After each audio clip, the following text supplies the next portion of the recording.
O jornalista, quando ele parte na missão de fazer o jornalismo, que é contar, que é capturar aquela informação, processá-la e depois contá-la para alguém, ele precisa partir com o princípio de tentar ser imparcial, de mostrar os dois lados, de tentar escolher, claro, e sempre que escolher aquilo que ele achar certo ou errado, deixar claro que aquilo é uma escolha dele.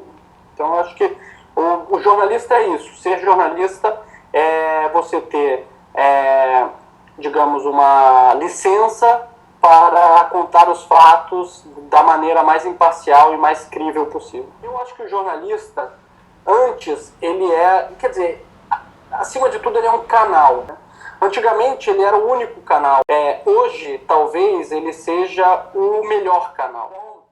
Esse é um papel do jornalista. E para isso, ele precisa entrevistar muita gente, ir no lugar, ouvir muito mais do que falar, né? Não chegar com uma ideia preconcebida. Assim, eu não vejo ferramenta melhor do que uma boa entrevista, uma boa técnica de entrevista, para que você tire aquelas informações, para que você identifique onde pesquisar e onde não pesquisar. Eu trabalhava na Folha, né, como eu disse, e eu cobri a área da justiça, né?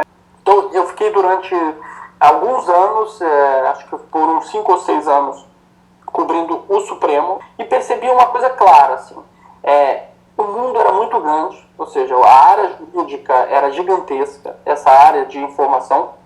O Supremo vinha a cada ano ganhando mais importância e relevância nos debates políticos e econômicos do país, e normalmente essa área era muito mal coberta. As pessoas estavam muito insatisfeitas com a cobertura. Acho que o jornalismo americano ele é uma referência, de fato. Eu acho que aqui, primeiro que o mundo jornalístico dos Estados Unidos, ele é muito mais, ele é consolidado, ele é grande, assim, eles são muito criteriosos, toda a redação que se preze tem o que eles chamam de fact-checking, né, que é a checagem, que hoje a gente vê alguns projetos de checagem no Brasil, eles aqui também surgiram aqui, e mais do que isso, está internalizado nas redações. Eu comecei também a ver que nos Estados Unidos existia um grande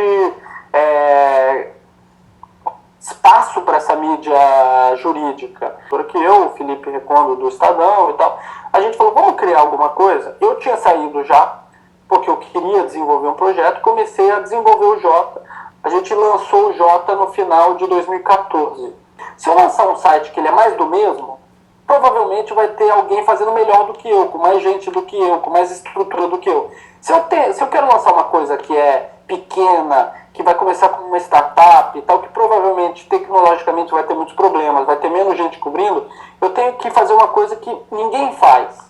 Então a gente começou assim, e até hoje a gente está assim, não é que eu posso te dizer que a gente já achou qual é o nosso core e tal, a gente está sempre se descobrindo e percebendo novas oportunidades e mergulhando e errando e acertando, e não tem que ter medo, né? O importante é fazer, eu acho.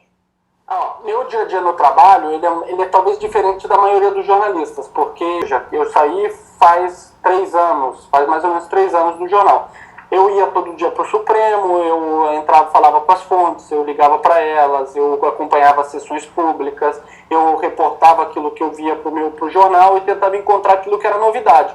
Hoje, o meu dia a dia, ele é muito mais focado na parte de trás, ou seja, eu não estou tanto na rua, eu não estou tanto buscando aquela informação, eu estou mais coordenando as informações que chegam e separando, e também tocando a gestão do negócio, que não tem nada a ver com jornalismo. Quando eu comecei a trabalhar, todo jornalista ele queria ou ir para TV, rádio ou jornal e barra revista. Assim, não existia internet assim, da forma como existe hoje. Existia, mas ninguém falava, eu quero ser um jornalista online. Ao longo da minha carreira como jornalista num grande jornal, eu passei a escrever 1 ou 2 matérias por dia, e no final eu escrevia 6 a 7, porque qualquer coisa que acontecia eu falava assim, beleza, manda um registro para o online e vai guardando. No momento, como no online não tem limite de espaço, o maior desafio hoje, diferentemente de antes, que era, poxa, a gente tem aqui umas informações, você tem um limite de espaço, tem que selecionar aquilo que é importante e que não é importante, uma seleção completamente imperfeita, que passa pela subjetividade do ser humano, mas que pelo menos tinha, e era isso o papel do jornalista, e hoje essa subjetividade ela pode ser driblada. O jornalista, ele é visto como uma pessoa viciada no trabalho, né? A pessoa fala que jornalismo é uma cachaça. Se você se deixar levar, você vai ser consumido pelas notícias e pela informação da hora que você acorda, da hora que você for dormir. Mas você tem que estar sempre preparado, porque normalmente as notícias são imprevisíveis, elas podem acontecer a qualquer momento, e elas acontecem a qualquer momento, e o bom jornalista é aquele que sabe atuar nesse improviso, que é a profissão.